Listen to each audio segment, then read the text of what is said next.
అనంతపురం జిల్లా ఉరవకొండలో సాగునీటి కోసం రైతులు రోడ్డెక్కారు. హంద్రీనివా కాలువలో నీరు పారుతున్నా పంటలకు అందించకపోవడంపై ఆగ్రహాన్ని వ్యక్తం చేశారు. తూములు తెరిచి సాగునీరు ఇవ్వాలంటూ తహసీల్దార్ కార్యాలయం ఎత్త ధర్నాలు చేశారు. పంటలను కాపాడేందుకు సాగునీరు ఇవ్వాలంటూ నినాదాలు చేశారు. అయితే అధికారులు అందుబాటులో లేకపోవడంతో రైతులు తిరిగి ప్రధాన రహదారిపైకి వచ్చి రాస్తారోకో చేపట్టారు. సాగునీరు ఇవ్వబోమని ముందుగానే ప్రకటించి ఉంటే తాము మిరప ఇతర పంటలు సాగు చేసేవాళ్లం కాదని రైతులు ఆవేదన వ్యక్తం చేశారు.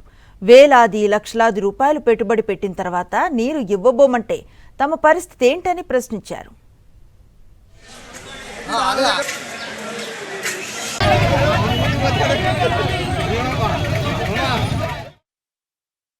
మొక్కజొన్న కానీ పత్తి కానీ ఇవన్నీ సాగు మొదలుపెట్టినారు. ఎందుకంటే ఈ హంద్రీనివా వచ్చినాయి కాబట్టి.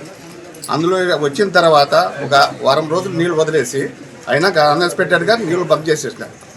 ఇత్తనాలన్నీ ఏం కావాలా, రైతు కష్టాల నుంచి గట్టెక్కేది ఎట్లా, దీని నుంచి గవర్నమెంట్ ఏం పట్టించుకోవద్దు. గవర్నమెంట్ ఎప్పుడు ఏం చెప్తుంది, రైతులు బాగు చేస్తాం, రైతులు మంచి చేస్తామంటది. ఏంది మంచి చేసింది? వచ్చే నీళ్ళనే బంద్ చేస్తుంది.